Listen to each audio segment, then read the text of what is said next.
Ladies and gentlemen, good morning and welcome to the Q2 FY26 earnings conference call hosted by PhysicsWallah Limited. As a reminder, all participant lines will remain in the listen-only mode, and there will be an opportunity for you to ask questions after the presentation concludes. Should you need assistance during the conference call, please signal the operator by pressing star, then zero on your touch-tone telephone. Please note that this conference is being recorded. I will now hand the conference over to Ms. Garima Mishra from Kotak Securities for opening remarks. Thank you, and over to you, ma'am. Thank you, Ryan. Good morning, everyone. It is indeed a great pleasure to host PhysicsWallah's maiden earnings call after its stellar listing. Joining us today to discuss earnings for the second quarter and half year ended 30th September 2025 are Mr. Alakh Pandey, CEO and whole-time director, Mr. Prateek Boob, whole-time director, and Mr. Amit Sachdeva, CFO. The results and shareholders' letter have been uploaded to the stock exchanges and are available on the company's investor relations website. Before we begin, I'd like to remind you that certain statements made on this call may be forward-looking in nature and should be viewed in conjunction with the risk factors disclosed in the company's filings. With that, I'll now hand the call over to Mr. Alakh Pandey.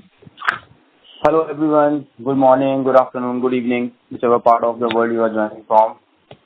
First of all, thank you everyone, thank you so much for being a partner at PW now and literally changing the educational landscape of Bharat. Thank you everyone, or should I say congratulations as well. For now, as you are one of the disruptors in education in India, part of that mission. At PW, we have always believed and we will still believe that education should not be a luxury. It is a necessity. It is the right of every kid. And we are here to provide that basic right to each of the students of Bharat. We are here to reach to Tier 3, Tier 4, the remotest village of Uttar Pradesh, Bihar, Rajasthan, and all other states of the India. IPO was a good milestone for me, for Prateek, for the entire team. Yeah, it was a good success, but along with that, a lot of responsibility. We feel a lot of responsibility from all the shareholders who supported us, who were with us, who trusted us, even with a lot of marks on the education sector in the terms of financial world. But PW has proven that wrong and will continue proving that which we feel we are still scratching the surface. We have just started. The whole Bharat is waiting for us. We have the right pedagogy, right content, as well as the right technology. There are enough amount of students waiting for all of us to be taught, to be brought to the mainstream Bharat. Over to you, Prateek and Amitji. Thank you, Alakh sir, for opening the remark. So, welcome you all, Prateek Boob this side. We have published our second quarter results, and overall, company is looking quite strong in terms of enrollment growth, in terms of overall revenue growth, path to profitability, a good jump in our PAT numbers from last year quarter 2 to this year quarter 2. Overall, H1 looks quite strong to us. In general, quarter 3 is the strongest quarter for the company, and quarter 3 will also be PAT profitable. We have a very unique business model, which is very affordable courses for Bharat, in which thousands of students study together in a live classroom environment, and we continue to teach the remotest part of the country with the help of internet and mobile penetration. If you see our offline growth numbers in terms of enrollments, in terms of overall penetration is also increasing at a very rapid rate. I'm happy to answer any of your questions in terms of numbers. And before we jump to that, I would like to invite Amit, and if he wants to add on anything here. Thank you so much, Prateek sir. Just a quick summary of our quarterly Q2 FY26 performance. We did, upload all the materials on our, website yesterday, and the necessary, done on the stock exchanges. So overall revenue from operations increased 26% year-over-year to, 1,051 crores. Our adjusted EBITDA grew 38% to 269 crores, with margin expansion from 23% to 26%. Our pre-Ind AS EBITDA, we've also started reporting, IGAAP or pre-Ind AS EBITDA as part of our reconciliation now. So that in Q2 came at 160 crores, almost a jump of 37% year-over-year improvement. Our Q2 PAT came at roughly 70 crores, up 70% year-over-year. Like Prateek sir mentioned, I think our enrollments are looking strong, both in online and offline. Our online ARPU continues to grow significantly. We saw an 8% increase in our online ARPU, and we feel that our academic cycle, depending on how the enrollments come in, we expect the full year number to be in the same region. In terms of Q3 performance, Q3 is going to be our strongest quarter, depending on how the academic cycles is. And as part of, one of the questions that we've also answered, if, you got a chance to look at the Q&A, in terms of the cyclical nature of our business, so Q1 comes strong in terms of our enrollments. Q2 and Q3, where most of our batches run both from an online and offline perspective, come strongly in terms of our revenue recognition based on the batches that keep on happening. And Q4, as the batches run down, enrollments come back, and one of the highest quarters in terms of collections as we launch Vishwas Diwas, which is our largest event in terms of student enrollment. So that's a quick summary of our overall financial performance. We can now open up, the forum for any Q&A that the team might have. Thank you. Ladies and gentlemen, we will now begin the question and answer session. Anyone who wishes to ask a question may press star and 1 on their touchtone telephone. If you wish to remove yourself from the question queue, you may press star and 2. Participants are requested to use their handsets while asking a question. Ladies and gentlemen, we will wait for a moment while the question queue assembles. We take the first question from the line of Vivek M. from Jefferies. Please go ahead. Hi, good morning, team. My questions are going to be, and apologies if these are naive questions, but slightly, basic. So first is, from a, let's say, now that you're a listed company, how do you think about, balancing growth and profitability? Because, the reason how you started, and the ending page says that education is the ornament of all. How do you balance the pressure of publicly listed company, which is, which also focuses on profitability, as compared to growth, that in an unlisted setup that is easy. How do you do it now that you're listed and there are going to be quarterly pressures, so to speak? See, thank you, Vivek, for asking this question. Of course, to run a listed company, you have to see top line growth and bottom line growth. This is essential for any company. We as a company is on a mission to teach Bharat. That doesn't mean that we need not to give profitability. If you see our results of Q2, the entire H1, we have a 29% revenue growth. Bottom line also improved significantly. So ये तो हम historically perform कर ही रहे हैं, both top line improvement and bottom line improvement. अगर आप देखेंगे तो with the help of technology and internet already हमने prices को बहुत disrupt कर दिया है. मतलब पूरी IIT और NEET की तैयारी जो साल भर की live learning है वो 4,000 rupees में आज भी हो रही है. हमने हमारे ARPUs, ACPUs जो ऑनलाइन के हैं वो सिर्फ 8% से बढ़ाए हैं, फिर भी हमने more than 30% की ग्रोथ जो है डिलीवर कर दी है। ये सब कहाँ से हो रहा है? बिकॉज इंडिया के अंदर बहुत सारे ऐसे बच्चे हैं जिनको अच्छी क्वालिटी टीचर का एक्सेस नहीं है। मतलब टोटल 25 करोड़ बच्चे हैं, जिसमें से हम लेस देन 2% मार्केट शेयर लेके बैठे हैं।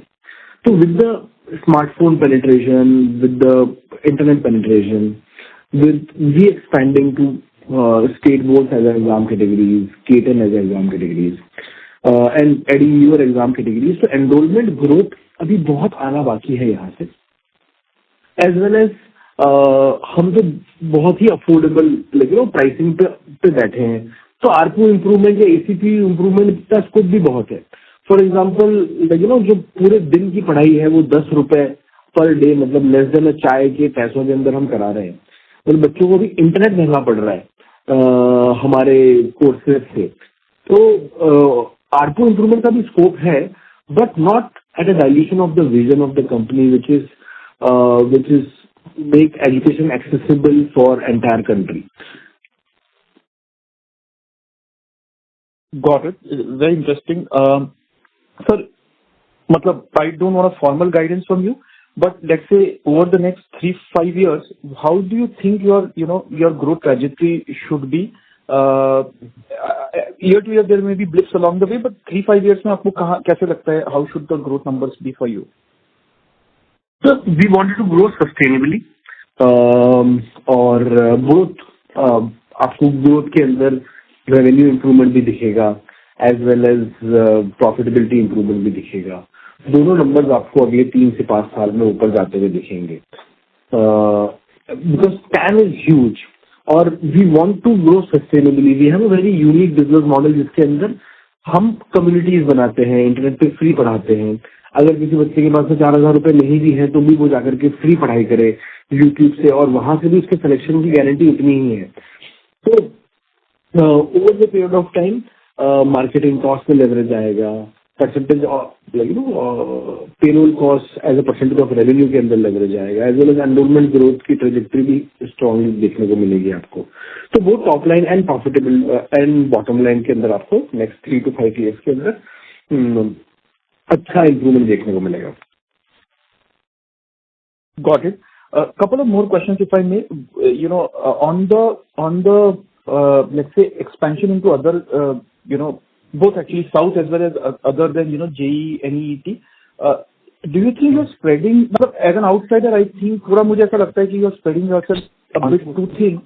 Do you think that is the case, and how do you manage when you have like so many things? So like almost half of your total enrollment was around, let's say, JEE, NEET. Now that has come down to about 35%. How do you manage, as you are adding more categories? Right. So I'm just referring to the question number 14 of our shareholder letter. I'm glad that you have brought this thing up. So JEE and NEET are the early exam categories जो हमने 2020 के अंदर start की थी। वहां पे भी आप देखेंगे तो overall revenue improvement is in double digits and continue to be strong growth lever for upcoming years. But dependency on JEE NEET has reduced drastically over the years because the playbook which we have created कि communities बनाओ, YouTube पे free पढ़ाओ, वहां से बच्चा आपके app पे आएगा, आपके पेड कोर्सेज लेगा, आपकी मार्केटिंग के स्पेंड्स को कम रखो। तो ये फ्रीमियम मॉडल जो है वो प्लेबुक JEE NEET के अलावा बाकी एग्जाम कैटेगरीज के अंदर भी अपना मैजिक दिखाने लगा। तो अगर आप देखेंगे इन terms of percentage of enrolment, JEE NEET 36% था 2024 में, जो 31% हो गया 2025 में। आगे आने वाले टाइम के अंदर भी ये परसेंटेज जो है वो आप अगर H1 का नंबर देखेंगे 2025 से 2026 का, कि what is the percentage of the total enrolment is coming from JEE NEET exam categories, तो that is on also decline. तो इसका मतलब नए एग्जाम कैटेगरीज काफी रैपिडली ग्रो कर रहे हैं। In terms of JEE NEET growth rate, Hindi heartland के अंदर हमने अच्छा मार्केट शेयर अभी ले रखा है। There is central India and there is southern India जहां पर हम भी बहुत तेजी से ग्रो कर रहे हैं। तो overall there is a scope to do multifold growth in JEE NEET itself and other exam categories के अंदर। तो हमने हमारे बिजनेस को पूरा डाइवर्सिफाई कर लिया है। Got it. And last question is, do you think there is a sense, whether it's about, new region or, let's say, getting, let's say, bigger success and share in the new categories, M&A, do you think, because I'm guessing there will be a lot of regional jewels who are doing, great in their catchment area, but are highly regionalized. Do you think there is a sense in acquiring those? देखिए, अगर आप देखेंगे तो हम अभी India की सबसे बड़ी एजुकेशन कंपनी है जो लिस्टेड है, और हमारे पास में मार्केट कंसोलिडेशन की सारी अपॉर्चुनिटीज आएगी, because we are the largest and we are listed company, तो access to the capital becomes easier when you are listed and we are sitting on a lot of cash as well. At the same time any M and A को company किस lens से देखती है कि या तो वो हमको कोई ज्योग्राफिकल एक्सपेंशन दे, कि किसी अगर ज्योग्राफी के अंदर किसी स्पेसिफिक लैंग्वेज के अंदर अगर हम नहीं प्रेजेंट हैं तो हम वहां पे एमएनए करें, या फिर हमको वो कैटेगरियल एक्सपेंशन दे कि कोई ऐसी एग्जाम कैटेगरीज जिसके अंदर हमारा टारगेट ऑडियंस नहीं है. तो ये दो थीसिस हमने बनाई है. We have successfully demonstrated in the past also, और this year also we have done one M&A with the Sarthi IAS, which is in the UPSC domain. जिन टारगेट ऑडियंस को वो पढ़ाते थे, that was slightly different from PW target audience. और 40% stake हमने सार्थी IAS के अंदर लिया. We will have 85% stake till FY28. और सार्थी की भी growth last year to this year की काफी स्ट्रॉन्ग, मोर देन 30% आपको देखने को मिलेगी. So we have the opportunity, but at the same time, one has to be very conscious to do these deals, because two companies putting together, two different cultures putting together, M&A, के अंदर it is very important कि cultural alignment हो, strategic alignment हो. So it is a thing which one has to do with the utmost responsibility, but we are sitting on a lot of opportunity at this point of time. Got it. Thank you for patiently answering all my questions, and wishing you all the very best. Thank you. Thank you. We take the next question from the line of Shubham Dalia from Incred Equities. Please go ahead. Hi, good morning, and thank you for the opportunity, and congratulations on the great results. I have two questions. The first one is on the top line growth. Again, if you cannot give a formal guidance, that is fine. But for this quarter, the top line grew at around 26%. The last quarter we did YY around 33%. So in FY25 we were at around 48%. So how? Because the nature of the business is that you have a visibility of the entire year. So how are you looking at the second half of the year in terms of the top line? That is my first question. So overall, in terms of macro, the quarter 3 is the strongest quarter for the cyclicity nature of the company. Quarter 3 जो है company का highest top line and highest EBITDA margin quarter होता है, and quarter 3 के अंदर upwards of 20% EBITDA, which we have done in quarter 2, a number of 15% EBITDA if you see the quarter 2 EBITDA numbers. And in terms of revenue growth also, अगर आप देखेंगे तो H1 के अंदर अगर हम H1 की ग्रोथ लास्ट ईयर H1 से कंपेयर करें तो 29% ग्रोथ H1 की हमारी रही है last year to this year, और उसके अंदर 49% contribution from online operations आ रहा है, 47% का contribution from offline channels आ रहा है, and 4% from other channels आ रहा है, which is we have covered in our shareholder letter as well. And H2 के अंदर जो revenue होगा वो H1 से ज्यादा ही होगा. That is what I can give you guidance. Okay, thank you, Pratik. जो सेकंड क्वेश्चन है वो आपकी ऑफलाइन एक्सपेंशन के ऊपर अगर आप थोड़ा अंडरस्टैंडिंग देंगे. अभी लार्जली ओवरऑल जो स्प्लिट है वो काइंड ऑफ बैलेंस्ड है ऑनलाइन एंड ऑफलाइन में. डाउन द लाइन जैसे कि आप ऑफलाइन एक्सपेंशन कर रहे हैं, अभी आपके 300 के ऊपर सेंटर्स हैं, So how do you see that split going on down the line, let's say 2 year, 3 year down the line कि offline and online का जो because वहाँ पे ARPU ज़्यादा है offline में, तो वो split revenue split आप कैसे देखते हैं online and offline में कि वो balanced रहेगा या will get tilted towards offline या कैसे होगा? तो अदर वे राउंड होगा, it will tilt towards online, क्योंकि ऑफलाइन के अंदर हिस्टोरिकल नंबर्स को अगर आप प्लॉट करेंगे तो आपको देखने को मिलेगा कि यार ऑफलाइन हमने बहुत तेजी से एक्सपैंड किए.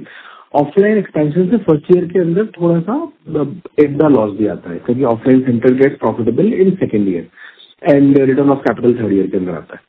तो हमने पिछले 2 साल में FY 24-25 में 170 सेंटर्स खोले. तो ऑफलाइन की वजह से जो कंट्रीब्यूशन था लॉसेस का वो पीक टाइम पे चला गया है. आगे आने वाले टाइम में नेक्स्ट ईयर हम 75 सेंटर्स खोल रहे हैं, जिसके अंदर 45 विद्यापीठ सेंटर्स हैं, 10 पाठशाला सेंटर्स हैं और 20 अदर सेंटर्स हैं जिसमें गवर्नमेंट एग्जाम्स और हमारे कुछ सब्सिडीज के सेंटर्स हैं. तो ये art of learning and art of opening a centre and first year के अंदर उसको मिनिमाइज लॉसेस से चलाना, ये playbook over the period of time improve हुई है. मूविंग फॉरवर्ड हम सस्टेनेबल ग्रोथ ऑफलाइन के अंदर करते रहेंगे. रेवेन्यू मिक्स नियर इक्वल है, ऑनलाइन का 49% है, ऑफलाइन का 47% है. ये थोड़ा सा ऑनलाइन की तरफ टिल्ट होगा क्योंकि अब जो हमने हमारे यूज ऑफ प्रोसीड्स के अंदर भी मेंशन किया था कि अगले 3 साल में हम 200 नए सेंटर्स खोलने वाले हैं. तो ऑन एन एवरेज हम 70 सेंटर्स पर ईयर की रन रेट से सेंटर्स खोलेंगे. तो अगले साल हम 75 नए सेंटर्स खोलने वाले हैं. ऑफकोर्स वहाँ पे आरपू जाता है और वो एक कंपाउंडिंग स्टोरी है जो अगले 10 साल तक चलती चली जाएगी, जिसके अंदर हम सेंटर्स खोलते चले जाएंगे और वहाँ पर ऑपरेशनल एफिशिएंसीज से बहुत सारा लेवरेज अभी आना बाकी है. तो we are just 3.5 year old company in terms. Correct. Thank you. Yes, that answers my question. And thank you so much, Prateek and Alak, and all the best to the team for the next quarters and years. Thank you. Thank you. Thank you. We take the next question from the line of Gaurav Malhotra from Axis Capital. Please go ahead. Yeah, hi. Thank you for the opportunity and congrats on a good set of numbers. Just 2-3 questions. First of all, your center, the center growth has been pretty healthy. So if you can just give us some sense of, how are the centers, say, in the last 9-12 months, how are they sort of tracking in terms of utilization, margins, etc.? हाँ, so centre growth जो है, लेकिन अगर मैं आपको थोड़ा centre का unit economics या बॉक्स इकोनॉमिक्स बताऊं तो लेकिन टिपिकल एक सेंटर का बॉक्स होता है, उसके अंदर 1000 सीटिंग कैपेसिटी होती है. वो 2 शिफ्ट में समटाइम्स 3 शिफ्ट में ऑपरेट करता है.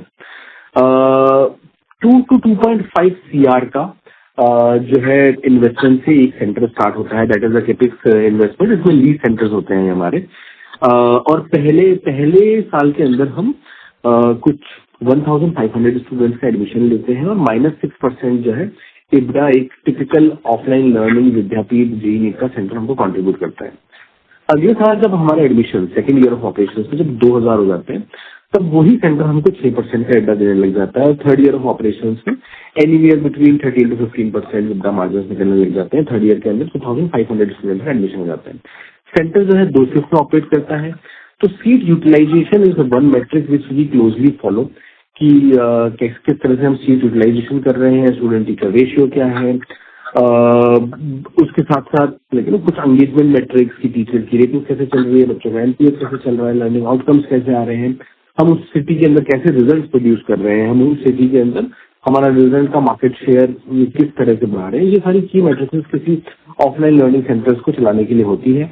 जो कि box unit economics are very tightly in place and business finance continuously monitors कि हमारे रेंटल परसेंटेज जो हमारा for any new centre signing जो रेंटल है वो एक क्रिटिकल थ्रेशोल्ड से नीचे रहे. उस कैचमेंट के अंदर एक डेफिनेट ऑनलाइन लर्नर्स हो, क्योंकि हमारा offline is link to online. 80% of our offline admission happens through online. तो ये सारे प्रोसेसेस हमको एक बड़ी यूनिक ऑफलाइन कंपनी बनाते हैं. हमने जो ऑफलाइन के अंदर 3.5 साल में किया हमारे कंपटीशन को 40 साल लग गए वो करने में, because they are traditional companies. हमने फिजिकल लर्निंग सेंटर्स बनाए, tech enabled offline learning centres बनाए. So that's why we could rapidly scale our offline, and now here onwards we will sustainably grow our offline learning centers chain. Understood. Just one more question. If you can just, help us understand how do we think about the ARPU growth in the offline segment, right? First quarter, what was given in the RHP, we had certain numbers, and now we have for 2Q. The growth seems to be a little bit. How do we think about this sort of for the full year and going ahead? Is the question. Right, very good question. Like, I was expecting someone should see this change in pattern.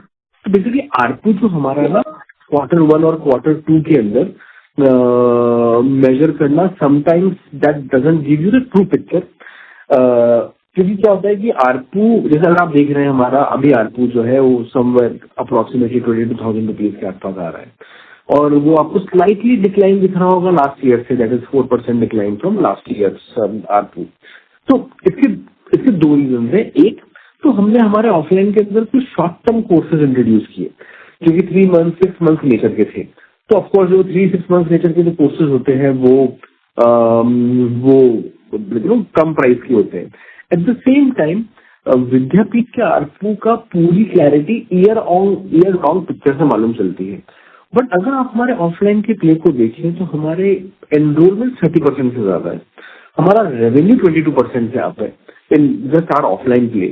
और जो ये ARPU का slight decline हुआ है 4% का, ये short term courses की वजह से हुआ है. और ये हमारे नेचर ऑफ बिजनेस है, बिकॉज फर्स्ट हाफ के अंदर वो ट्रू पिक्चर और ट्रू कलर निकल के नहीं आता है, वो पूरे एनुअल ईयर के अंदर निकल के आता है ARPU का. So to hold on ARPU as a metric on first quarter or second quarter or third quarter is not the right way we look at business. We look at the annual ARPU picture, और annual ARPU picture के अंदर विद्यापीठ ARPU will be improved. Addition to your point, अगले साल से लेकिन 1 April 2026 से हम हमारे ऑनलाइन बिजनेस, हमारे ऑफलाइन बिजनेस के EBITDA के प्रॉफिटेबिलिटी को बिल्कुल अलग अलग करके दिखाएंगे, so that market will have a even more deeper and fair understanding how the business is shaping up. Thank you. We take the next question from the line of Swapnil Ponduke from JMFL. Please go ahead. Hi, thanks for the opportunity, and congratulations on a successful listing and a good set of numbers in 2Q. My first question is more of a clarification actually, because you mentioned 6% EBITDA margin for the offline business in second year and 13% in the third year. Just wanted to understand, are these pre-Ind AS margins, or these are the reported margins we are talking about? These are the margins जो मैंने बताया sir, ये box unit economics के margin हैं. ये IGAP pre end S EBITDA margin हैं, जो हमारा एक टिपिकल बॉक्स जो डिजाइन होता है. तो फर्स्ट ईयर में -6%, सेकेंड ईयर के अंदर फर्स्ट ईयर में -5%, सेकेंड ईयर में +6%, और थर्ड ईयर में +13% IGAP EBITDA देता है. So this will include the rental cost and everything. Everything, rental, everything, central cost, everything. Only ESOP adjustment we do in our IGAP EBITDA. Perfect. The second thing I wanted to understand, obviously, this is the difference between your offline and online margins today. I understand you have not disclosed it for certain reasons, but still, if I were to just go ahead and ask you, what would be the gap between the two business margins at a pre-Ind AS level, and also how many offline centers today are profitable again at a pre-Ind AS level out of this 314 centers that you have? Yes. So just to clarify you sir, हमने हमारे offline और online के margin levels को separately क्यों नहीं बताया, क्योंकि जब हमको नंबर रिपोर्ट करने होते हैं तो इस ईयर के हर क्वार्टर को लास्ट ईयर के हर क्वार्टर से कंपेयर करना होता है. लास्ट ईयर उस तरह की अकाउंटिंग हमारे यहाँ पे नहीं थी कि cost was completely bifurcated between online and offline. But इस साल हम कम्प्लीटली ट्रैक कर रहे हैं और 1 अप्रैल से हम जो है ऑनलाइन और ऑफलाइन के बिजनेस को बिल्कुल सेपरेटली प्रेजेंट करेंगे. इन terms of your question of margin profile of both the businesses, at a steady state offline business tends towards 13% EBITDA level और ऑनलाइन बिजनेस के अंदर हमारी जो अर्ली एग्जाम कैटेगरीज हैं वो 45% EBITDA, आई गैप EBITDA भी दे रही है. तो ऑनलाइन एंड ऑफलाइन को कंपेयर करना आपस में it's like apple to orange comparison है, because offline is a compounding story, is a high ARPU story, it is like you can grow it for a longer tenure. Online it's a very profitable story. It's a cash engine for us. It's our internal cash cow. उसी से हम सारा हमारा future expansion कर रहे हैं. As well as future के अंदर हम ऑनलाइन और ऑफलाइन को इंटीग्रेट भी कर रहे हैं. ऑनलाइन मर्ज्ड विद ऑफलाइन करके एक एक बहुत इंटेलिजेंट एक्सपेरिमेंट हम अभी कंपनी के अंदर ड्राइव कर रहे हैं. तो to give you steady state margin of online business is somewhere between 35 to 45% EBITDA, and steady state margins for our offline business is 13 to 15% EBITDA. That's very helpful. Just double clicking on the number of offline centers which you think would be profitable today. I mean, just to I know it's a small time, but still. So 72 out of 111 centers of our Vidyapeeth, which is JEE NEET offline, are profitable. And our offline is not just JEE NEET. जिस exam category के अंदर हम online के अंदर market share में dominance ले लेते हैं, उसका हम ऑफलाइन लर्निंग सेंटर स्टार्ट कर लेते हैं. Our JEE NEET business contributes 65% of the total offline revenue, और उसके अंदर से ऑलमोस्ट 40% सेंटर हमारे अभी प्रॉफिटेबल हो गए. That's very helpful. The second question is regarding your offline center location strategy. I mean, since you are in the offline business for roughly around 3.5 years, my question here is like, how do you identify centers, right? How do you locate them? Do you just follow the competition where and possibly put up a center there, or like there is some different strategy when you identify the location for a center? And typically between two centers, what would be the typical distance, or I mean, any thoughts on those lines also? Yeah. So question number 9 अगर आप हमारे share holder letter में पढ़ेंगे तो आपको मतलब ये काफी डिटेल आंसर मिल जाएगा. But just to emphasise at this point of time, ये बहुत ही डेटा ड्रिवन स्ट्रेटेजी होती है कि कहाँ पे सेंटर खोलना है. हमारा जो ऑफलाइन है वो ऑनलाइन से लिंक्ड है. 80% ऑफलाइन के एडमिशन ऑनलाइन से ही होते हैं, क्योंकि ऑनलाइन के अंदर तो हम ऑलमोस्ट 15 टाइम्स मोर स्टूडेंट्स पढ़ा रहे होते हैं. और अगर किसी पिन कोड के अंदर हमारे पास में एक सफिशिएंट ऑनलाइन लर्नर बेस होता है तो उस पिन कोड के अंदर जाकर के हम हमारा ऑफलाइन लर्निंग सेंटर खोल लेते हैं. और उस सारे पिन कोड्स के ऑनलाइन लर्नर्स को नोटिफिकेशन भेज देते हैं, छोटा सा इवेंट कर देते हैं, जिससे सारे बच्चों को सेंटर्स के बारे में अवेयरनेस हो जाती है और बच्चे वहाँ पे एडमिशन ले लेते हैं. तो our offline is actually link, it's a physical, it's a link to online. तो इसी स्ट्रैटेजी से हम नए सेंटर्स खोलते चले जाते हैं, और ये उस एरिया के demographics, competition, our internal data, इन सब को कंबाइन करके हमने एक इंटरनल मॉडल क्रिएट किया है, और उस मॉडल से हम जो है हमारे ऑफलाइन लर्निंग सेंटर्स खोलते चले जाते हैं. Got it.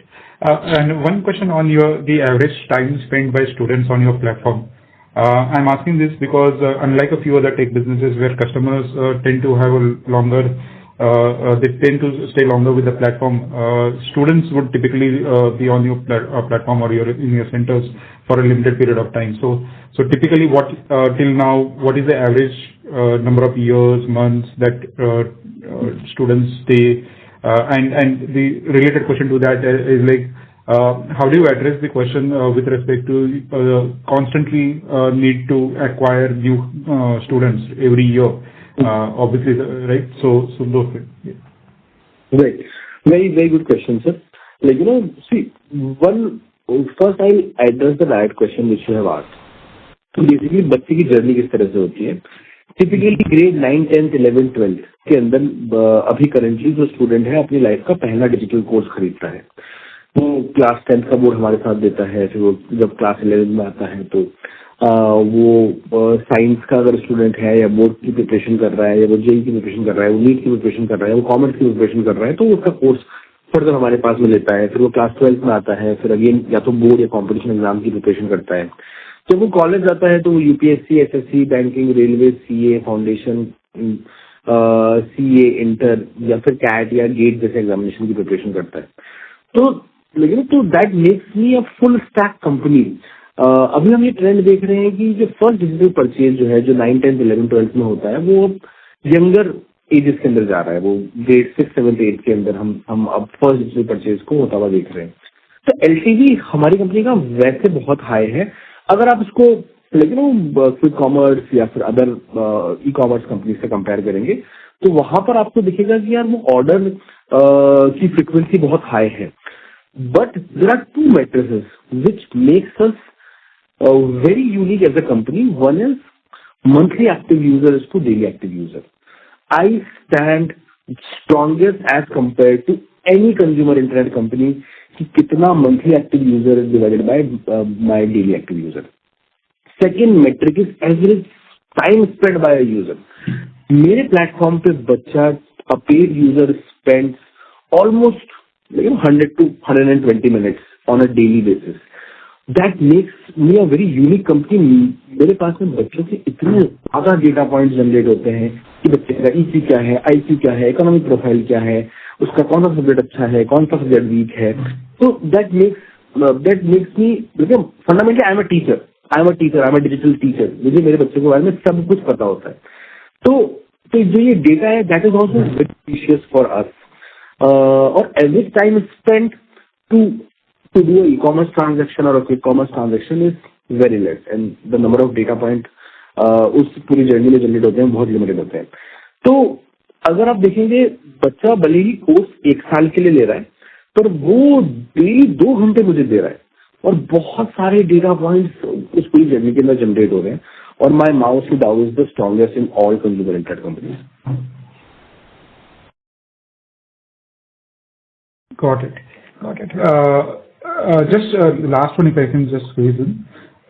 This is with respect to, what I have seen, correct me if I'm wrong. Typically, state board exams, commerce exams, or defense exams, they will have their own teachers who will have their own brand within a certain community of students. Now, as we expand beyond NEET and medical, or JEE, how do you address this question? Because typically the edtech businesses are built around the brand of the certain personality. Right sir. तो sir हमने इसी के around एक data driven playbook create की है जिसके अंदर जो है हर टीचर क्लास के बाद में बच्चा उस टीचर को रेट करता है। और ये एवरेज टीचर रेटिंग और स्टूडेंट एंगेजमेंट और अटेंडेंस हम कंटिन्यूसली ट्रैक करते हैं। आपने सही कहा कि यार लेकिन ये बहुत ही, अगर स्टेट बोर्ड की बात करें तो महाराष्ट्र अलग है, यूपी अलग है, बिहार अलग है, कॉमर्स वहाँ का अलग है, यहाँ का अलग है। तो हमारे पास में भी एकदम रीजनल टीचर्स हम हायर करते हैं। फॉर एग्जाम्पल अगर हमको महाराष्ट्र सीईटी की तैयारी करानी है तो हम महाराष्ट्र जाकर के वहाँ पे हायरिंग करेंगे और कंटिन्यूसली डेटा से हम ट्रैक करेंगे कि टीचर की रेटिंग कैसे चल रही है, एंगेजमेंट कैसा चल रहा है, बच्चों के आउटकम्स इंप्रूव हो रहे हैं कि नहीं हो रहे हैं। But at the same time you have to understand कि अब हर एक बच्चे के पास में मोबाइल फोन आ गया है और वो जो लोकल टीचर है, those local teachers are still charging 15, 20, 25,000 rupees. चाहे मैं स्टेट बोर्ड की भी बात करूँ लेकिन मिनिमम 25-30 हजार रुपए तो वो साल भर का चार्ज ही कर रहे हैं। Where my ARPUs of online is not even 10% of the local teacher। जो टीचर हमारे पास में है क्योंकि वो बहुत ही हाई नंबर ऑफ स्टूडेंट्स पढ़ा रहा है। For example my student teacher ratio for my online business is 1:10,000। मतलब 500 टीचर्स मिलकर के 50 लाख पेड स्टूडेंट्स को पढ़ा लेते हैं। तो दैट मेक्स मी कि मैं अपने टीचर्स को बहुत हाई सैलरीज भी दे सकता हूँ, हाई ग्रोथ ट्रैजेक्टरीज भी दे सकता हूँ। तो इंडिया के one of the best talent in terms of teaching talent I will be able to attract because I am the largest education company at this point of time as well. तो आपको अगर लेकिन अपने local teacher से 10 times बेहतर teacher 10% price में मिल रहा है, और वो भी आपके लेकिन मोबाइल फोन के अंदर, तो that makes a great value proposition to have it with you. बहुत सारे बच्चे उसको प्राइमरी लर्निंग की तरह यूज करते हैं, जो अफोर्ड नहीं कर सकते, जो ऑफलाइन नहीं जा सकते, जो कन्वीनियंस चाहते हैं, जो कि ऑनलाइन में डिसिप्लिन इनफ है। कुछ बच्चे उसको सेकेंडरी लर्निंग की तरह भी यूज करते हैं कि वो अपने किसी ऑफलाइन लर्निंग सेंटर्स में जा रहे होंगे, फिर भी वो हमारा कोर्स ले लेते हैं। वहीं पे मैजिक होता है, जब बच्चा अपने किसी और दूसरे ब्रांड के या फिर लोकल ब्रांड के साथ में ऑफलाइन लर्निंग सेंटर पे जा रहा होता है और वो हमारा कोर्स ले लेता है और उसको लगता है कि यार ये तो 1/10 प्राइस के अंदर बहुत ही अच्छा पढ़ा रहे हैं और इनके पढ़ाने से मेरे मार्क्स इंप्रूव हो रहे हैं, तब that translate into great word of mouth. तो इस तरह से और अच्छा एजुकेशन बिजनेस वही बिजनेस है जिसके अंदर अच्छा वर्ड ऑफ माउथ हो। आप बच्चों को अच्छा पढ़ाओगे, उनके बहुत सारे दोस्त हैं, वो उनको जाके बताएंगे, आप अपने आप ग्रो होते चले जाओगे। Did I answer your question? Got it. Yes. Just a slight question regarding that. Like, what will be the average tenure of a teacher staying with you? I mean, is the retention very, very high, given that you said like you rate them and you gauge them, and so that helps you better align it with your interest? So sir, to answer this question, we have actually taken in our shareholder letter, question number 16. You can go through that. तो basically retention numbers को हमने इस बार bifurcate करके दिखाया कि हमारे lecture faculties का क्या रिटेंशन है और हमारे ओवरऑल फैकल्टीज का क्या रिटेंशन है। तो फैकल्टीज के अंदर लेक्चर फैकल्टीज होते हैं जो बच्चों को पढ़ाते हैं, उनका रिटेंशन नंबर 15 to 17% के ऊपर है, जो कि इंडस्ट्री स्टैंडर्ड है। सॉरी, एट्रीशन कह रहा हूँ मैं, एट्रीशन 15 to 17% है हमारे लेक्चर फैकल्टीज का। But since we are online company, हमारे यहाँ पे content creators, doubt solvers, subject matter experts, online doubt solving का भी बहुत बड़ा वर्कफोर्स होता है। We are support teachers. तो जनरली सपोर्ट टीचर्स के अंदर आइट्रेशन होता है बिकॉज ये बहुत ही एंट्री लेवल और फर्स्ट जॉब होती है बहुत सारे टैलेंट के लिए। पर 15 to 17% का iteration in lecture faculty is somewhat industry standard. Online के अंदर ये नंबर फर्दर कम है। अब इसके दो प्राइमरी रीजन होते हैं टीचर एट्रिशन के। एक कि टीचर का परफॉर्मेंस की एवरेज रेटिंग नहीं आ रही है और वो हमारे लिए नॉर्थ स्टार मैट्रिक है, उसके साथ में हम बिल्कुल कॉम्प्रोमाइज नहीं करते हैं बिकॉज स्टूडेंट की लाइफ का वो ईयर बहुत ही प्रीशियस है। तो अगर वो टीचर रेटिंग्स इंप्रूव नहीं होती है तो we have to let go our teachers. और उसके अंदर लेकिन वी हैव डेडिकेटेड SOPs की पहले टीचर के साथ में काम करो, उसको इम्प्रूव करवाओ, 3 to 6 months का चांस दो। बट अगर वो नंबर नहीं होता, वो इम्प्रूव दिखता है तो फिर हमको कॉल लेना पड़ता है।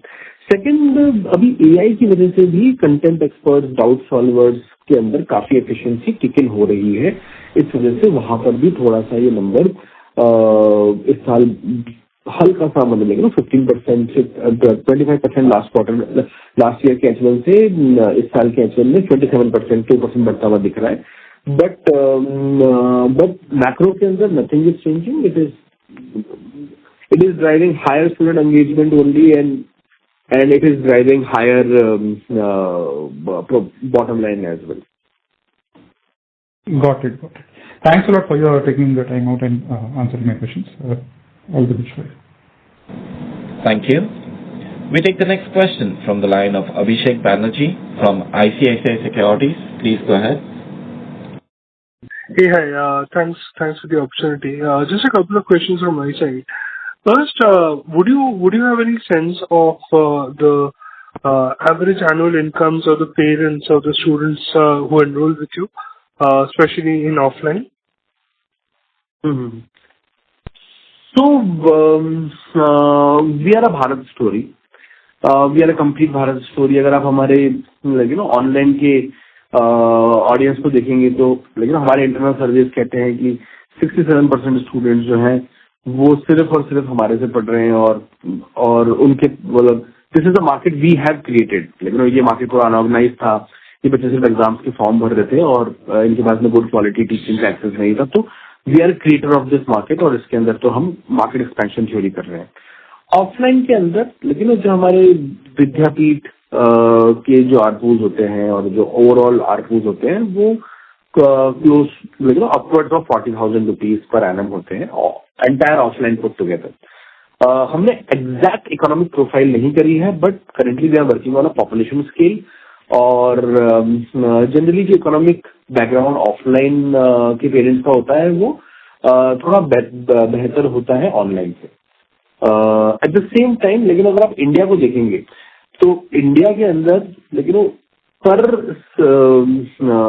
पर हाउस होल्ड जो स्पेंड ऑन एजुकेशन है वो 4 से 5 हजार रुपए है, और विद आवर जीडीपी ग्रोथ ये नंबर बढ़ता चला जा रहा है, because education is a non discretionary spend. Every new rupee coming to the family, the first right goes into the kids education. So that makes us a very very unique company। मतलब middle Claas India grosses ज्यादा education के ऊपर, lower middle Claas India grosses ज्यादा education पे खर्च करना चाहता है। Understood. So, just from a TAM perspective, right? What would you think is the current, is your current penetration in offline, and where can it go to? हाँ, so हमने हमारे share holder letter के अंदर ना time का question number 5 पे बहुत detail और बहुत ब्यूटीफुली एक्सप्लेन किया है। तो हमारी अर्ली एग्जाम कैटेगरीज जो हमने 2020 में स्टार्ट करी थी, जिनको हम 5 साल से चला रहे हैं, वहां पर हमने 20% मार्केट शेयर ले लिया है। ये मार्केट शेयर जो है हिंदी हार्टलैंड में काफी स्ट्रांग है। हिंदी हार्टलैंड में 30 to 40% पे है, पर सेंट्रल और सदर्न इंडिया के अंदर ये less than 10 and less than 5% respectively है। So there is a headroom to expand our JEE NEET categories by 100% in upcoming years. But at the same time जो हमारी early exam categories है, civil services, government exams, CBSE boards, ICSE, GATE, state boards exam categories, यहाँ पर तो हमारा market share मतलब less than 1% है अभी at this point of time। Overall अगर हम TAM देखते हैं तो हमारा मार्केट शेयर सिर्फ 2% है, लेस देन 2% है। तो we are just barely scratching the surface. और ऑफलाइन पेनिट्रेशन के अंदर अगर हम देखें तो हम इन दिस इंडस्ट्री हम नंबर 5th प्लेयर है at this point of time. हमारे से ऊपर 4 और प्लेयर हैं, but I am fastest growing offline brand in the country at this point of time. तो ऑफलाइन के अंदर तो मैं नंबर 5th पे हूँ। जो टॉप 4 प्लेयर हैं, putting them to put together वो 2 बिलियन का रेवेन्यू करते होंगे अप्रोक्सीमेटली। मेरा market share in terms of revenue 7-8% ही है at this point of time पे, बट मैं बहुत तेजी से ग्रो कर रहा हूँ। और थोड़ा सा वो मार्केट फ्रेगमेंटेड भी है, वहां पे कंसोलिडेशन की भी अपॉर्चुनिटी है, but at the same time like as I told before, buy versus build, we prefer to build from scratch. और my offline is very unique, which is linked to online. 80% of the admissions happens from my online learner base only. No, understood. But my question also I also wanted to understand what are your thoughts on getting into the jobs exams categories, say things like GAIL exam or SAIL exam or railways exams, etc. So do you see that as a category where you would like to expand into the future, and if so, what is the additional TAM that you can get from that? So government state exams we have already ventured and we are seeing a good traction।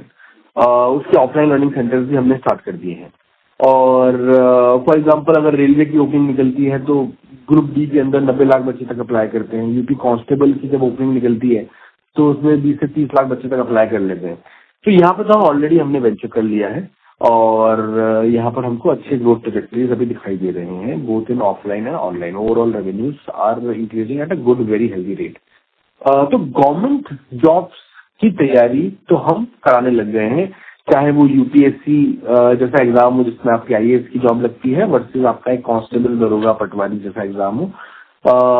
तो ये तो already हमने venture कर लिया है। Skilling courses, private jobs अभी बहुत ही initial stages और 0 to 1 की जर्नी के अंदर है। वहां पर हम वो 0 to 1 और हमारा प्रोडक्ट मार्केट फिट को स्ट्रेंथन कर रहे हैं। बट गेल एग्जाम, सेल एग्जाम सिंस यू मेंशन, वो गेट के एग्जाम की तैयारी के थ्रू हम कवर कर रहे हैं। तो लेकिन वहां पर हमने फुट इन द डोर रख दिया है, प्रोडक्ट मार्केट फिट आ गया है, और अब वो लेकिन ग्रोथ स्टेज के अंदर जाएगा। Understood. And how do you I would request you to please join back the queue for follow-up questions. Yeah, sure. Thanks. Thank you. We take the next question from the line of Dhvanit Shah from PL Capital. Please go ahead.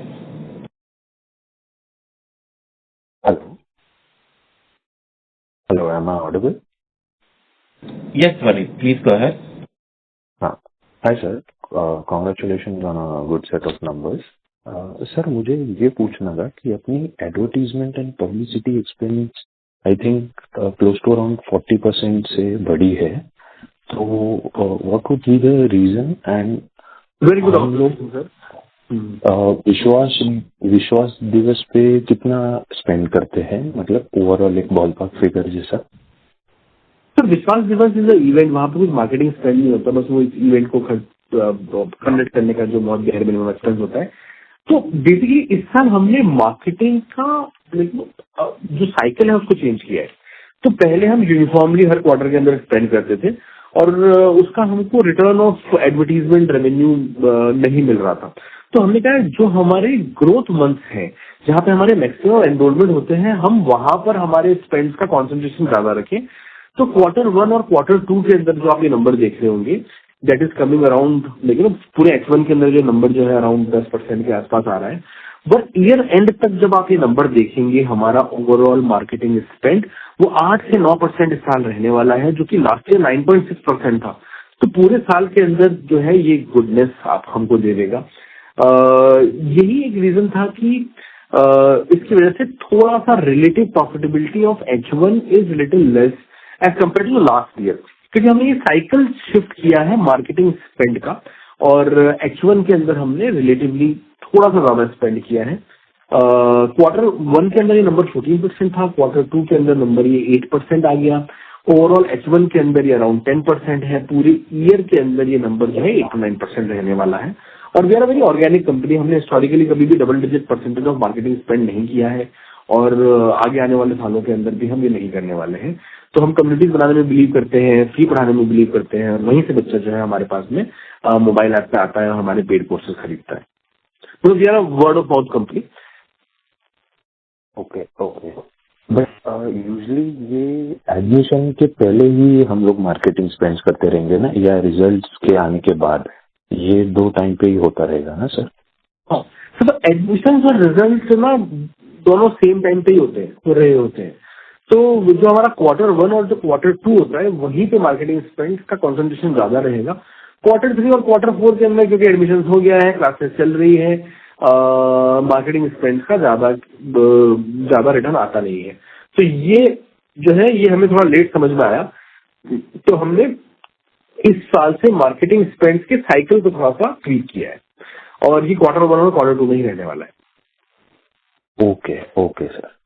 और attrition rate जो 25% से 27% jump हुआ है, तो that 2% आप सिर्फ बोल रहे हो वो सपोर्ट स्टाफ के रिगार्डिंग ये है, या कोई नया एजुकेशन, मतलब if any new education category में we are seeing any hiccup sort of a thing?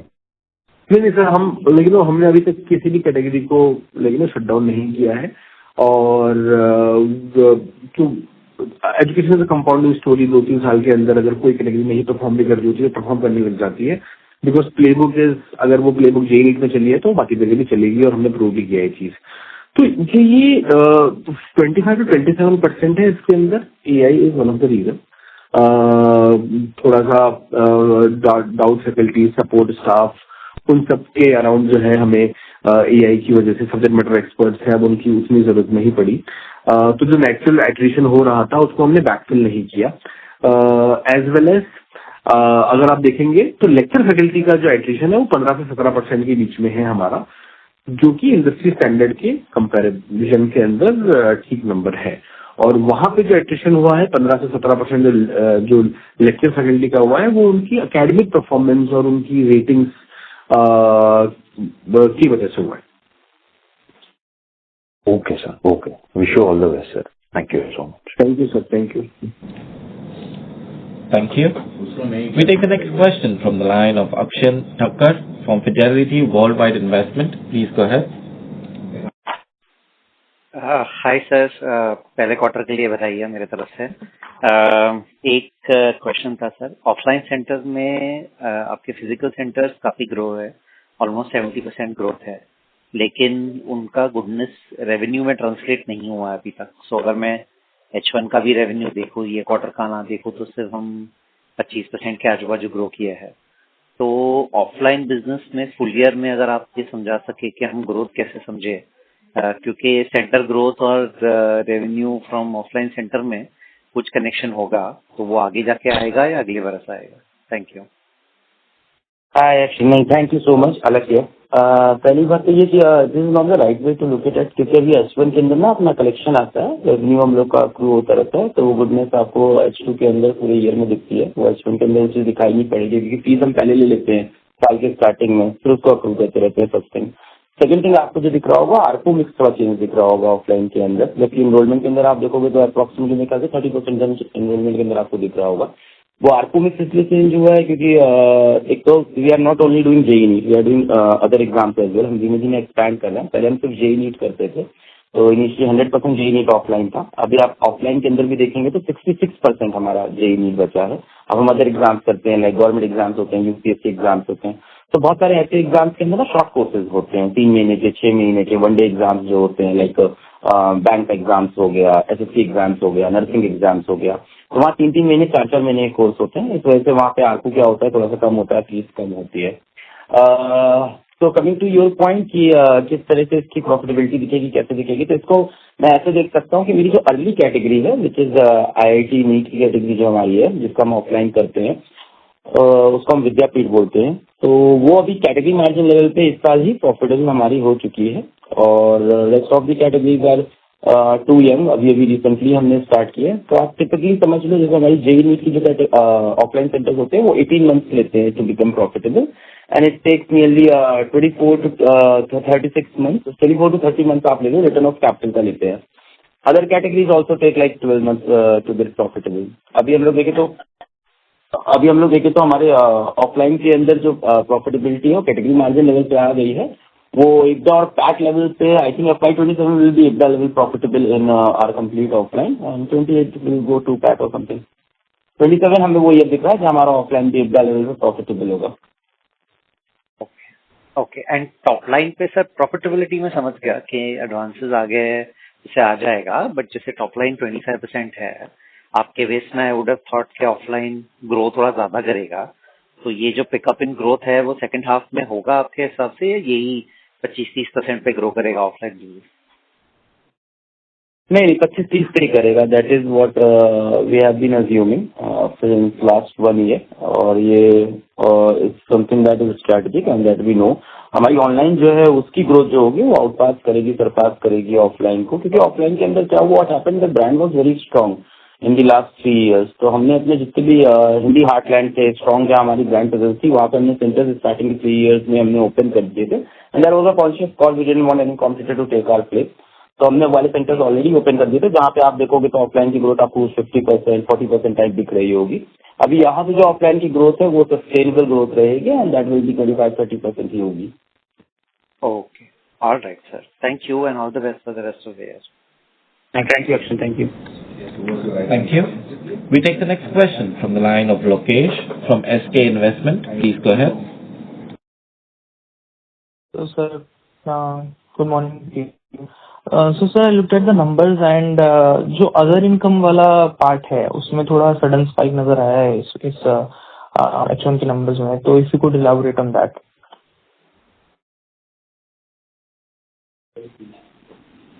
So, which particular other income we are talking about? अच्छा, वो that is the other income you are asking. हमारा जो revenue split है पूरा। Okay. तो sir क्या है ना कि हम जैसे से हमारी ब्रांड स्ट्रांग होती गई, we started tying up with schools and institutions for their academic books. तो हमारे के इन हाउस वर्टिकल है कंटेंट के अराउंड, जहाँ पे हम PW एकेडमी करके चलाते हैं उसको, और स्कूलों के अंदर हम बुक्स सप्लाई करते हैं। तो close to I think 3000 schools के अंदर हम लोग बुक्स बच्चों को देते हैं, तो वहाँ पे जाता है। रेवेन्यू स्प्लिट आप देखेंगे तो I think close to 49% is right now online, और 47% हमारा ऑफलाइन होगा, 4% ज्यादा से हमें थोड़ा सा स्पाइक दिख रहा है, ये किताबों की वजह से दिख रहा है जो स्कूल में जा रहे हैं। ओके। एंड सर ऑफलाइन को लेकर मेरा क्वेश्चन था, ऑफलाइन पे जो ग्रोथ रही है आपकी वो काफी कंसिस्टेंट रही है, बट वहां पर जो आपके प्राइसेस हैं वो बाकी प्लेयर्स से काफी कम है, तो हाउ डू यू सी कि वो कैसे प्रॉफिटेबल बनेगा वाइल, क्योंकि बाकी जो कॉस्ट होते हैं, for example cost of leasing and cost of running a centre is almost similar for everybody, so how do you think you would make it profitable? हाँ नहीं, that's a good point. Actually क्या है कि इसके लिए सबसे first point ये है कि हमें अपने कॉस्ट के हिसाब से अपने बॉक्स को डिजाइन करना होता है। तो we are rightly placed in offline as well. तो जो बहुत ही प्रीमियम प्लेयर हैं वो हमसे 40% अप चार्ज करते हैं। That give us the lever कि हम उस प्राइस पॉइंट तक भी at one point of time पहुंच सकते हैं। बाकी इसके बाद जो 2 रिमेनिंग सेकंड थर्ड प्लेयर्स हैं उनमें हम भी आते हैं, जो इस प्राइस के आसपास है। हम बहुत ही लो प्राइस भी नहीं है। आईटी नीट के अंदर जो हमारा आरपू निकल के आता है वो क्लोज टू 60,000 62,000 के आसपास हमारा आरपू निकल के आता है आईटी नीट का, which is not very low. तो आगे वेरी टॉप प्लेयर्स को अगर आप छोड़ दो 1 और 2 प्लेयर, तो उसके बाद हमारा आरपू भी इज अ गुड आरपू। ऐसा नहीं कि हम बहुत सस्ते हैं। We never say that we are affordable in offline. हम अफोर्डेबिलिटी स्टोरी लेके ऑफलाइन में नहीं जाते हैं। ऑफलाइन में हम ले जाते हैं एक्सपीरियंस स्टोरी को लेके, रिजल्ट स्टोरी को लेके जाते हैं। And at this ARPU of IT NEET 60,000 हमारी पिक्चर फेयर बन जाती है। उसका हम स्प्लिट देख लेते हैं कि 35% जो हो रहा है रेवेन्यू का वो टीचर कॉस्ट होना चाहिए। Teacher cost should be less than 35%। जो रेंटल है वो 12 से 14% कम होना चाहिए। स्टूडेंट टीचर रेशियो जो हमारा है वो बाकी ब्रांड से बहुत अच्छा होता है। स्टूडेंट टीचर रेशियो ये होता है कि एक टीचर कितने बच्चों को पढ़ा सकता है। तो हमारा पहले ईयर के अंदर ही student teacher ratio goes to like 68, 69, और फिर अगले ईयर वो 75 पे जाता है, फिर 82 पे जाता है, फिर 90 पे जाएगा। तो student teacher ratio is one thing जिसके अराउंड हम प्ले कर पाते हैं। इसके अलावा जो शिफ्ट होती है that is a seat multiplier. We play around that seat multiplier. जितने भी अभी तक के ऑफलाइन प्लेयर होते थे, no one is has design the box model so perfectly like PW, क्योंकि किसी के पास भी सेंट्रलाइज कंट्रोल नहीं था, अच्छी पेमेंट पिक्चर्स नहीं होती थी, फाइनेंस नहीं होता था। तो हमारे अंदर जो शिफ्ट होती है, how many times we can utilise a single seat, उसको हम लोग अगर देखें तो उस मल्टीप्लायर को हम 2.1, 2.2, 2.3 तक लेके आ चुके हैं। इसको हम लोग आगे 1.9 पे करेंटली स्टैंड कर रहा था लास्ट जो हम लोग ने रिपोर्ट किया था। अभी 2.1 के आसपास चल रहा होगा।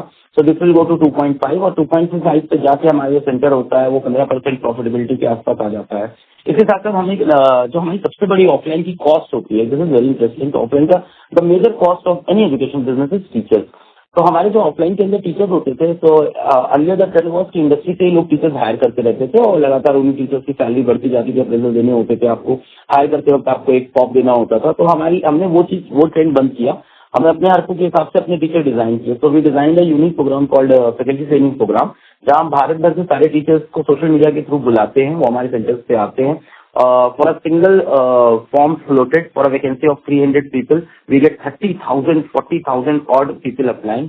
वो हमारे सेंटर्स पे आते हैं, टेस्ट देते हैं, फिर हम उनको ट्रेन करते हैं, फिर उनको हम डाउट टीचर्स बनाते हैं, फिर उनको हम कंटेंट टीचर्स बनाते हैं और 6-7 महीने के अंदर उनको फिर हम पढ़ाने के लिए उतार देते हैं। These teachers enter at a very low salary compare to the industry salary, क्योंकि ये यंग होते हैं, फ्रेशर्स होते हैं। और ये टीचर्स को हम फैकल्टी ट्रेनिंग FTP बोलते हैं, फैकल्टी ट्रेनिंग प्रोग्राम से आए हुए टीचर्स। ये वो टीचर्स हैं जिनकी सैलरी 10 लाख से कम होती है। तो एफटीपी का जो मिक्स है ओवरऑल फैकल्टी के अंदर, अर्लियर यूज्ड टू बी 10%, अगले साल इसको हमने इंक्रीज करके 18% के आसपास किया, अभी 27% के आसपास है। तो this will go to next year 35%। तो इस एफटीपी मिक्स से भी ओवरऑल हमारा जो कॉस्ट है वो बहुत अच्छा मैनेज हो जाता है। And students are very happy with this young teacher, fresher teachers, क्योंकि मोस्ट ऑफ द स्टूडेंट्स जो आते हैं वो बहुत ही वीक होते हैं, तो उनको बहुत प्राइमरी हैंड होल्डिंग चाहिए होती है, जो कि फ्रेशर टीचर, यंग टीचर्स उनको ज्यादा बेटर समझते हैं। Sir one final question, online में आपके पास क्लियर विनर है, आपके पास पेडागोगी सेट है and you are growing at a very fast pace, but offline में यू सेड कि टेक एनेबल्ड क्लासरूम्स हैं, तो what are you doing different? वहां पर क्या विनर है आपके पास कि बच्चे अभी आ रहे हैं आपके पास? यह सर्वे राइटली प्लेस की ऑनलाइन के अंदर जो हमारा मोड है वो सबसे बड़ा हमारा कंटेंट होता है, टीचर्स होता है, प्राइसिंग होता है, टेक्नोलॉजी होता है। तो ऑफलाइन के अंदर I think the first thing is the brand, जो मुझे फील होता है द ब्रांड वी हैव। तो right now if you see lot of parents know other brand because हम बहुत नए हैं। पर यहाँ से अगर अगले मैं आगे आने 3 साल देखूँ तो पेरेंट्स कोई और एजुकेशन ब्रांड जान ही नहीं रहे होंगे पीडब्ल्यू के सिवा, because we are expanding like anything, we are reaching to every house hold.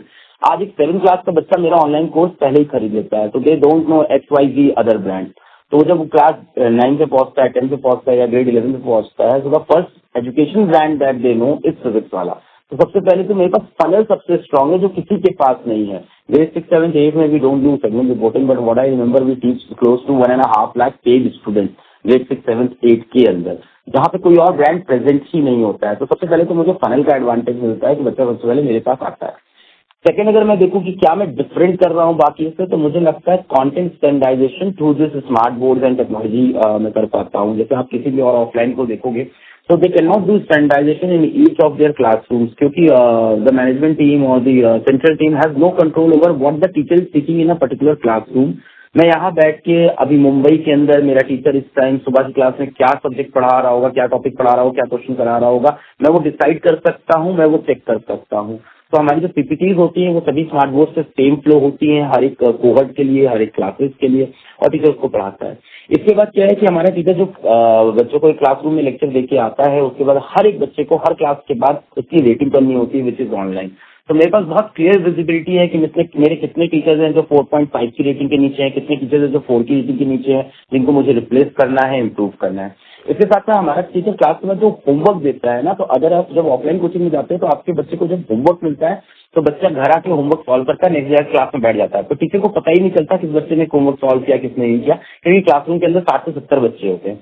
हमारे क्या है कि उस बच्चे को होमवर्क को डिजिटली भी अटेंड करना होता है। तो उस क्लासरूम में जाने वाले वो 4 टीचर्स 6 टीचर्स को उस क्लासरूम का डैशबोर्ड पूरा दिखता रहता है कि मेरे बच्चों ने होमवर्क में कितने क्वेश्चन सही किए, कितने गलत किए, कितने छोड़ दिए। तो उसको बहुत क्लियर आइडिया होता है कोहर्ट का कि आज क्लास में मेरे कैसे परफॉर्म किया, उसके अकॉर्डिंग वो अपनी आगे की क्लास को प्रोसीड करता है। इसके अलावा एक एक बच्चे का भी जो डेटा एनालिसिस हम करके बैठते हैं कि उसने कितने क्वेश्चन किए, होमवर्क के अंदर कितने सही किए, कितना टाइम लिया, टेस्ट के अंदर से कौन से टॉपिक वीक है, कौन से स्ट्रांग है, तो इन सबका डिजिटल फुटप्रिंट जो मेरे पास होता है वो अदर ऑफलाइन के पास नहीं होता है। अगर ऑफलाइन के अंदर बच्चा एक बार अगर ऑफलाइन सेंटर से घर चला गया तो उसके बाद डाउट नहीं पूछ सकता। हमारे यहाँ बच्चा जब घर पहुंच जाता है उसके बाद भी अगले 7 घंटे 8 घंटे वो हमारे ही प्लेटफॉर्म से कनेक्टेड होकर लगातार डाउट पूछता रहता है। तो I think the strong brand panel gives us the student in the very beginning, but after that जो हमारे स्ट्रॉन्ग कंट्रोल है over the content and the quality, that keeps the engagement.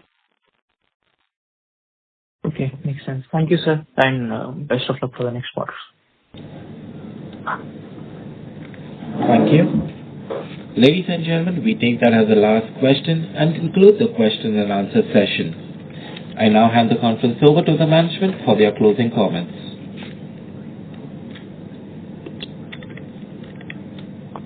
Thank you so much, everybody, for joining the first Physics Wala investor and analyst call. We look forward to seeing you on the next call. Thank you so much. Thank you. On behalf of Physics Wala Limited, that concludes this conference call. Thank you for joining us, and you may now disconnect your line.